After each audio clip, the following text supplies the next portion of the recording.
Hello बच्चों, कैसे हैं आप सब। मैं प्रीता कुमारी झा इस पहचान क्लास में फिर से आ गई हूँ एक नए टॉपिक के साथ। तो आज इस व्याकरण सत्र में क्रमानुसार जो हम आगे बढ़ रहे थे, हमने क्या जाना था। संज्ञा का रूपांतरण में लिंग के बारे में जान रहे थे। इसके और लिंग निर्णय संबंधी जो विशेष नियम है स्त्रीलिंग बनाने के, पुल्लिंग बनाने के, या स्त्रीलिंग रूप में कौन कौन से शब्द आते हैं, पुल्लिंग रूप में कौन कौन से शब्द आते हैं, इसकी जानकारी हमें इससे प्राप्त होती है। ठीक है, तो इसी क्रम में हमने पिछले वीडियो में जाना कि पुल्लिंग कौन कौन से शब्द पुल्लिंग होते हैं, उसके कुछ नियम थे कि कौन कौन से शब्द को पुल्लिंग की कैटेगरी में रखा जाता है। आज हम जानेंगे कि कौन से शब्द स्त्रीलिंग होते हैं। ठीक है बच्चों, और एक और नई बात मैं आपको बताऊंगी जो मैंने पढ़ाई के क्रम में कलेक्ट की है कि बच्चों को ये जानकारी होनी चाहिए। कभी कभी बच्चे उसमें कंफ्यूज कर जाते हैं। तो अर्थ भेद के कारण भी लिंग भेद होता है। अब ये क्या चीज है ये भाई, ये अभी मैं आपको पूरा व्याख्या बताऊंगी कि क्या है ये चीज। ठीक है, और शब्द के माध्यम से, उदाहरण के माध्यम से आप जैसे देखेंगे तो आपको पता चल जाएगा कि अर्थ भेद के कारण कैसे लिंग में परिवर्तन हो जाता है। ठीक है, एक अर्थ में वह स्त्रीलिंग हो जाता है, दूसरे अर्थ में वह पुल्लिंग हो जाता है। ठीक है, लेकिन जो भेद है उस शब्द का वो अलग अलग है, उसका जो अर्थ है वह अलग अलग है। ठीक है बच्चों, तो अब मैंने फिर से जो कलेक्शन किया है उसमें मैं आपको बताऊंगी। आप ध्यान से हमारी बातों को सुनिए और कौन कौन से शब्द स्त्रीलिंग होते हैं और अर्थ भेद के कारण कैसे लिंग भेद निकाला जाता है वो ध्यान से समझिए। में आगे बढ़ते हुए स्त्रीलिंग, निम्न शब्द स्त्रीलिंग होते हैं। ध्यान से समझना है इसको, और कोई दिक्कत हो आप कमेंट करके हमें बताइए। ठीक है, हिंदी के इकारांत शब्द यानी कि दुर्घीकार रांत जो शब्द होगा, दुर्घीकार से जिस शब्द का अंत होगा वह शब्द क्या होते हैं, स्त्रीलिंग होते हैं। थैली, चीनी, धोती, टोपी इत्यादि। क्या देखा हमने इसमें कि ये शब्द किससे अंत हो रहे हैं, दीर्घिकार से। तो हिंदी के दीर्घिकारांत के जो शब्द होते हैं वो स्त्रीलिंग होते हैं। लेकिन यहाँ पर सबसे अहम बात, अपवाद। आपको क्वेश्चन में क्या आएगा, अपवाद वाले शब्द आएंगे। नियम तो हमने जान लिया लेकिन अपवाद को जाना ही नहीं और गलत बना के चले आए। तो आपको अपवाद का मेन ध्यान रखना है बच्चों। अपवाद दही, घी, जी, मोती, पंछी, पानी और भी कुछ ऐसे शब्द हैं जो अपवाद में आते हैं, ये सब पुल्लिंग होता है। ये भी दुर्घीकारांत है ना, ये सब दुर्घीकारांत के शब्द हैं लेकिन ये अपवाद में है। दही खट्टी, अगर स्त्रीलिंग होता तो क्या लिखते हैं हम, दही खट्टी है, लेकिन सही रूप क्या होगा उसका, दही खट्टा है। घी ताजी नहीं है, घी ताजा है। हाँ, जी मोटा है, सही है, मोटी है नहीं। मोती महंगी है, गलत है, मोती महंगा है। ठीक है, इसी तरह ये अपवाद के शब्द हैं दुर्घीकारांत के। ठीक है, दूसरा संस्कृत के आकारांत शब्द वो क्या होते हैं, स्त्रीलिंग रूप होते हैं। याद रखना है आपको, आसान है ये। कथा, कथा हो रही। माला, माला अच्छी है। दया आ रही है, कृपा हो रही है। ये संस्कृत के आकारांत जो शब्द हैं उसका रूप क्या होता है, स्त्रीलिंग होता है। तीसरा संस्कृत के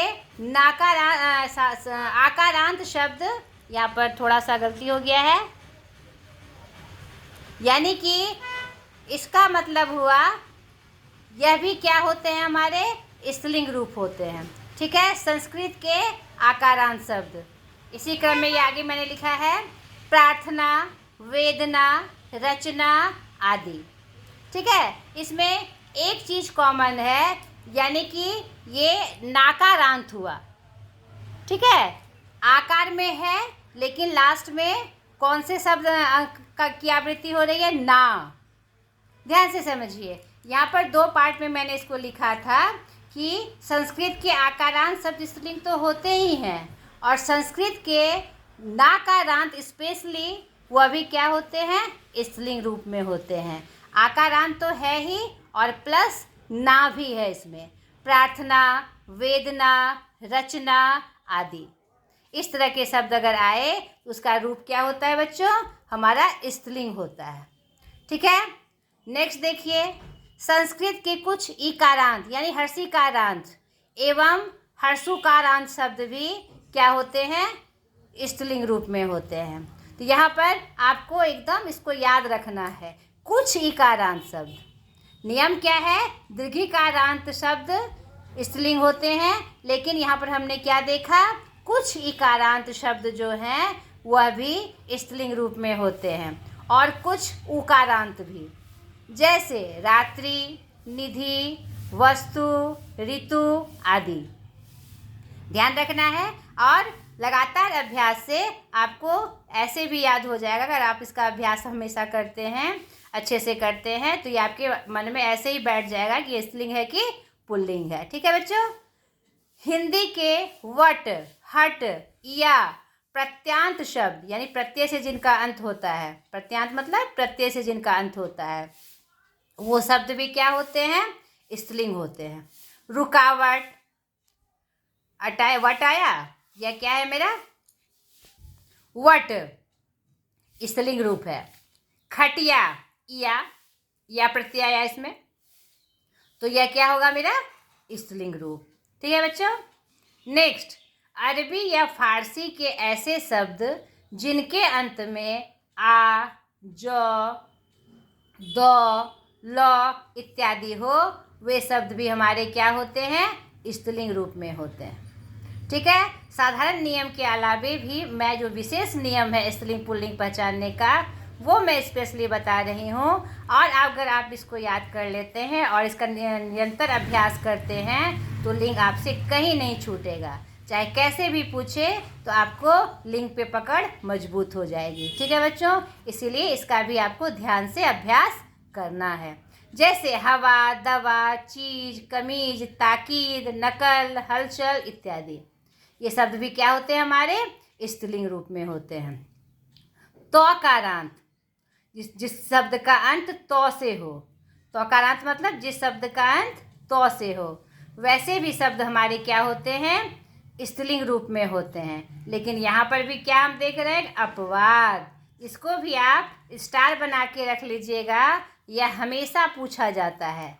जैसे कि इससे पहले हमने दीर्घिकारांत में दही घी की चर्चा की थी, उसी तरह यहाँ पर ये जो दांत है ना, अपवाद के रूप में हमेशा प्रश्न में दोहराया जाता है। कंपटीशन एग्जाम में भी आपको हमेशा ऐसे देखने को मिलेगा। जैसे कि तकारांत, नॉर्मल जो शब्द आएंगे तौ के अंत के, वह हमारा स्त्रीलिंग होगा। जैसे दौलत, रात, दस्तखत, किस्मत, लात इत्यादि। लेकिन अपवाद में हम क्या देखते हैं, दांत पुल्लिंग है। ठीक है, दांत बड़ा है, बड़ी है नहीं। ठीक है, दांत सुंदर होता है, दांत चमकीला है। ठीक है, दांत चमकीली कभी नहीं बोलते हम लोग। भात, भात खाई जाती है नहीं, भात खाया जाता है। ठीक, खेल हो रही है नहीं, खेल होता है। ठीक है, दरख्त ऊंचा है, ऊंची नहीं। खत, खत बड़ा है, बड़ी कभी नहीं कहते। ठीक है बच्चों, जान गए। आपको अपवाद वाला शब्द याद रखना, एकदम स्मरण में रखना, इसको एक तरह से रट लीजिए आप।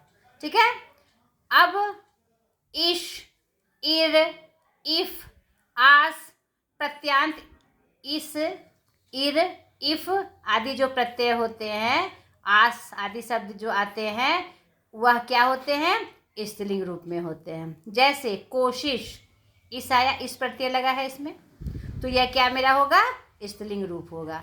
तकरीर, इर आया, दीर्घिकार र, इर, यहाँ पर जो मैंने बताया आपको, तो यह भी हमारा क्या होगा, स्त्रीलिंग रूप होगा।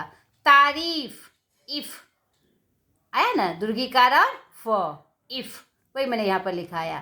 प्यास, आस, ये सब क्या है, ये सब क्या हुआ है, हमारा प्रत्यय है। ठीक है, आप लोग को प्रत्यय की जानकारी होगी, मैं भी आपको अच्छे तरीके से बृहद रूप में उपसर्ग और प्रत्यय बताऊंगी। ठीक है बच्चों, नेक्स्ट देखिए, तिथियों तथा भाषाओं के नाम। एकदम इसको याद रख लेना है, इसको भी आपको स्टार बना देना है, बिल्कुल एकदम। तिथियों तथा भाषाओं के जो नाम होते हैं वह भी हमारा क्या होता है, स्त्रीलिंग रूप में होता है। ठीक है, दूज, तीज यानी दूजा, तीजा। ठीक है, अंग्रेजी, उर्दू भाषा के नाम और तिथियों के नाम, ये सब हमारे क्या हैं, स्त्रीलिंग रूप में होते हैं। नेक्स्ट देखिए, अंग्रेजी से आए हुए शब्द जैसे लालटेन, कांग्रेस, टेबल, ये सब भी जो शब्द हैं वह क्या होते हैं, स्त्रीलिंग रूप में आते हैं। लेकिन उसमें भी कुछ अपवाद है, इन नामों को आप जरूर से याद कर लीजिएगा, यह भी बहुत इम्पॉर्टेंट है। ठीक है, कुछ शब्द ही ऐसे स्पेशल शब्द हैं जिसका प्रयोग हम मतलब इंग्लिश शब्द है वो, और इसका प्रयोग हम हिंदी में करते हैं और दैनिक दिनचर्या में यानी कि डेली रूटीन में हम उसका हमेशा जिक्र भी करते हैं। ये नाम हमेशा हमारे मुंह पे आता है, जैसे स्टेशन, स्कूल, कॉलेज इत्यादि, ये नाम हमेशा लेते हैं ना हम। कभी ना कभी स्टेशन हम जाते आते रहते हैं, स्कूल बच्चे जाते हैं हमारे, या हम जाते हैं कॉलेज जाते रहते हैं, तो ये शब्द आते हैं। तो ये जो नाम है आपको याद कर लेना है, ये स्त्रीलिंग रूप है और ये हमारा अपवाद में ये हमारा क्या है, पुल्लिंग रूप है। स्टेशन बड़ी नहीं है, स्टेशन बड़ा है। स्कूल खुल गई नहीं, स्कूल खुल गया। कॉलेज खुली है नहीं, कॉलेज खुला है। ठीक है बच्चों, नेक्स्ट देखिए, जिन संज्ञाओं के अंत में ख हो वह मेरा स्त्रीलिंग रूप होता है। नॉर्मली जिन संज्ञाओं के अंत में, संज्ञाओं के अंत में ध्यान रखना है इसका, संज्ञाओं के अंत में, तो वह मेरा क्या होता है, स्त्रीलिंग रूप होता है। इख, भूख, राख, कोख इत्यादि, इसमें भी दो शब्द अपवाद के रूप में आते हैं, पाख और रुख। ठीक है, नेक्स्ट देखिए, जिन भाववाचक संज्ञाओं के अंत में ट या वट या हट हो वह क्या होता है, हमारा स्त्रीलिंग रूप होता है। ध्यान से देखिए, भाववाचक संज्ञाएं, भाववाचक संज्ञाओं में क्या आता है, जिसको हम भाववाचक संज्ञाएं किसे कहते हैं, किसे कहते हैं बच्चों, जिससे हमारे भाव के नाम का पता चले। यानी वैसे नाम, संज्ञा मतलब नाम और भाववाचक संज्ञा मतलब वैसे नाम जो हमारे क्या है, भाव में आते हैं, नहीं जिसको हम छू नहीं सकते। ठीक है, जैसे सजावट, यह क्या है, भाव है। घबराहट, यह भी क्या है बच्चों, भाव है। आहट, यानी इस तरह के वट, हट और ट वाले शब्द जो आएंगे वह हमारे क्या होंगे, स्त्रीलिंग रूप में आएंगे। ठीक है बच्चों, सरिताओं के नाम यानी नदियों के नाम। ठीक है, सरिता नदी का पर्यायवाची रूप है। जितने भी नदियों के नाम हैं नॉर्मली वह क्या होते हैं, स्त्रीलिंग रूप में होते हैं। लेकिन उसमें भी एक नदी ऐसी है जो पुल्लिंग के रूप में प्रयोग होता है। ठीक है, गंगा, जमुना, रावी, व्यास, झेलम इत्यादि नॉर्मली जितने भी नदियों के नाम हैं वह हमारे स्त्रीलिंग रूप में आते हैं। लेकिन आपको अपवाद में यहाँ पर एकदम से याद रखना है कि सोन जो हमारा नदी, सोन नदी जो है, अगर आ जाए एग्ज़ाम में तो वह पुल्लिंग रूप होगा। ठीक है, नेक्स्ट, बनिए की दुकान की चीज़ें। तो आप सोचेंगे ये मैडम ने क्यों लिख दिया भाई, तो ये चीज़ें जनरली हमें पंसारी यानी बनिए की दुकान में मिलती है। लौंग, इलायची, मिर्च, दालचीनी, हल्दी, केसर, सुपारी, हींग और ये मेनली क्या है, गरम मसाला है ना बच्चों। ये जनरली क्या है, मसाले हैं। तो आपको ऐसे याद रखना है। और ये कहाँ मिलते हैं, बनिए की दुकान में। तो आपको इनका नाम ध्यान में रखते हुए ये याद रखना है कि ये सब रूप क्या होते हैं, स्त्रीलिंग होते हैं। लेकिन फिर से आ गया वो अपवाद, उन गरम मसालाओं में भी कुछ ऐसे शब्द हैं, ऐसे मसाले हैं जो कि पुल्लिंग रूप में प्रयोग होते हैं। इसको भी आप याद कर लीजिएगा, एकदम से इसको स्टार बना के रख लीजिएगा बच्चों। ठीक है, धनिया पुल्लिंग रूप है। लौंग, इलायची, मिर्च, दालचीनी, ये सब जनरली क्या है, स्त्रीलिंग रूप हैं। लेकिन अपवाद में हम धनिया क्या है, हमारा पुल्लिंग रूप है। धनिया महंगा है, नहीं है। जीरा स्वास्थ्य के लिए अच्छा होता है, ठीक है। गरम मसाला, जितना भी गरम मसाला के रूप में नाम आ जाए, गरम मसाला, तो वह क्या होता है, मेरा पुल्लिंग रूप होता है। नमक, नमक क्या है, पुल्लिंग रूप है, ठीक है। तेज पत्ता, तेज पत्ता हमारा क्या है, पुल्लिंग रूप है। खाने पीने की चीज़ें जो हम बना के खाते हैं, मतलब कि made item, made food item, जैसे कचौड़ी, पूरी, खीर, दाल, पकौड़ी, रोटी, चपाती, तरकारी, खिचड़ी इत्यादि, ये सब क्या है, हमारे स्त्रीलिंग रूप है। बेटा क्या है ना कि आप अभ्यास करेंगे ना तो आपके मन में खुद ही सेट हो जाएगा। आप जैसे ही कचौड़ी बोलेंगे तो कचौड़ी बड़ी अच्छी है, अच्छा है नहीं निकलेगा मुंह से आपके, निकलता है क्या। पूरी, कभी आपने बोला है कि पूरी बड़ा है, नहीं बोला है ना। खीर मीठा है, कभी बोला है आपने, मीठी है।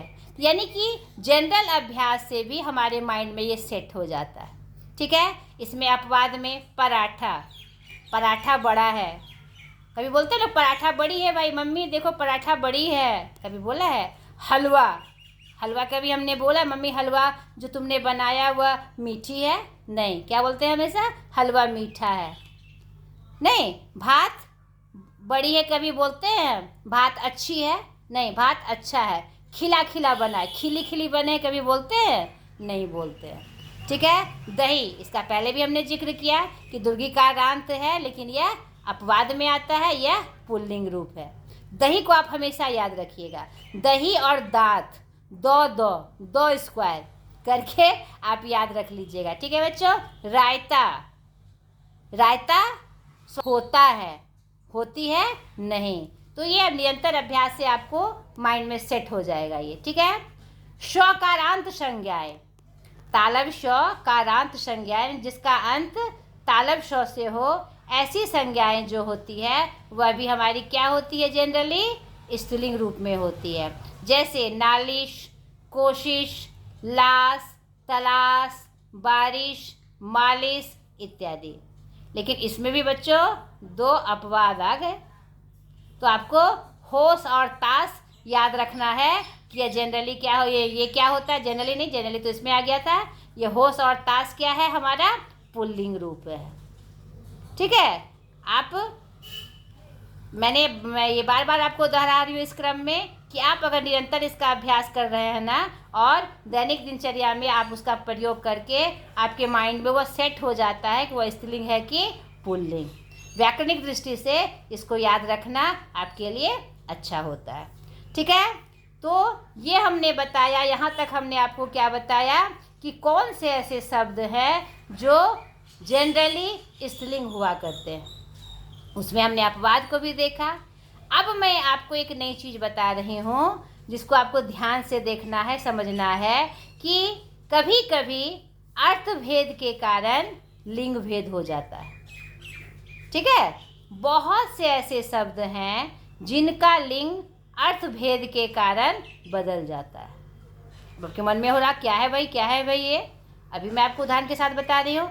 ऐसे कुछ शब्द आगे दिए जा रहे हैं, आप उसको देखिए और समझिए। देखिए अब आपको समझ में आ जाएगा कि मैम क्या बता रही थी, ठीक है, कि अर्थभेद के कारण कैसे लिंग में परिवर्तन हो जाता है। हम कल बोलते हैं, कल दो अर्थ में प्रयोग होता है। एक कल आगामी दिन या पिछला दिन, हम बोलते हैं ना कल आऊँगा, यानी आने वाले दिन को संबोधित कर रहे हैं। कल मैं गया था, यानी जो पिछला दिन था उसको मैं संबोधित कर रही हूँ। तो कल अगर आगामी या पिछले दिन के रूप में प्रयोग होता है तो वह उसका पुल्लिंग होता है। वह शब्द तब किस रूप में प्रयोग होता है, पुल्लिंग में। एक कल का मतलब होता है चैन, आराम या मशीन, ठीक है। कल जो चापाकल हम चलाते हैं जिससे पानी निकलता है, आपने गांव में देखा होगा, शहर में भी देखा होगा, तो उसको भी हम लोग कल बोलते हैं, ठीक है। और अपने लोक क्षेत्र की भाषा में आपने सुना होगा कि आहा कल तो है ही नहीं, चैन जीवन में कल तो है ही नहीं, यानी चैन है ही नहीं, आराम है ही नहीं, उस रूप में प्रयोग होगा तो वह मेरा क्या होगा, स्त्रीलिंग रूप में होगा। ठीक है बच्चों, आगे देखिए। और एक कलम का मतलब होता है वो कलम जो काट काट कर हम पौधों के रूप में लगाते हैं ना। गुलाब का फूल है, उसका कलम काट काट के, और गुलाब को लगाना है तो उसका क्या करते हैं हम, डंठल काट के उसको ऊपर नीचे छाट के उसका कलम हम दूसरे गमले में लगाते हैं या ज़मीन पे लगाते हैं, तो उसी तरह का दूसरा पौधा तैयार हो जाता है। नहीं, या फिर कोई फल वाले जो पेड़ होते हैं उसको जब वो थोड़े से बड़े हो जाते हैं तो उसके डाल को छाट कर काट कर कलम के रूप में हम दूसरे पौधे के रूप में लगाते हैं, तो वो भी कलम होता है, तो वह मेरा पुल्लिंग होगा। ठीक है, लेकिन कलम अगर हम लेखनी के रूप में जिससे हम लिखते हैं, जैसे ये है हमारे पास, तो यह मेरा क्या है, स्त्रीलिंग रूप है। समझ में आ गया। उसी तरह देखिए बेटा, बहुत सारे उदाहरण है, आप स्क्रीनशॉट लेकर इसको रख लीजिए। कान, एक कान का मतलब श्रवण इंद्रिय, जो सुनने के लिए हमारी इंद्रिय है, जो हमारा सेंस होता है, सेंस ऑर्गन जिसको बोलते हैं हम। और एक कान का मतलब होता है मर्यादा। तो कान जो हमारा वो सेंस ऑर्गन है वह पुल्लिंग के रूप में प्रयोग किया जाता है, और मर्यादा वाला जो कान है वह मेरा स्त्रीलिंग रूप में प्रयोग होता है। एक घाघरा जो स्त्री का एक वस्त्र है पहनने का, वह पुल्लिंग के रूप में प्रयोग होता है। और एक घाघरा नदी है, तो मैं अभी बताया भी आपको, जितनी भी नदियां हैं जनरली क्या है, स्त्रीलिंग है। तो यहाँ पर उसका रूप बदल गया। घाघरा जो वस्त्र के रूप में हमने पहना तो वह मेरा पुल्लिंग रूप में आया, और नदी के रूप में जब घाघरा का प्रयोग हमने किया तो वह मेरा स्त्रीलिंग रूप में आया।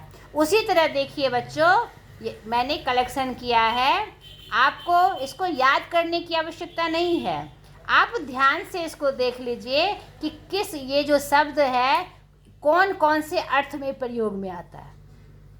बस ऑटोमेटिक आपको उसका रूप समझ में आ जाएगा कि वह स्त्रीलिंग रूप में प्रयोग होता है कि पुल्लिंग रूप में प्रयोग होता है, क्योंकि मैंने स्त्रीलिंग शब्द और पुल्लिंग शब्द की व्याख्या आपके सामने की। ठीक है, तो आप इसका स्क्रीनशॉट लेके रख लीजिएगा बच्चों। मैं आपको दिखा रही हूँ यहाँ से यहाँ तक और यहाँ से यहाँ तक। ये स्पेशल कलेक्शन है बेटा, आपको कहीं नहीं मिलेगा। तो ऐसे ऐसे शब्दों का मैंने कलेक्शन किया है, आपको ध्यान रखना है उस शब्द का अर्थ क्या होता है, यानी मीनिंग क्या होती है, किस मीनिंग में वह प्रयोग होता है। ठीक है बच्चों, करती हूँ आपको स्त्रीलिंग कौन से शब्द होते हैं अच्छे से पता चल गया होगा।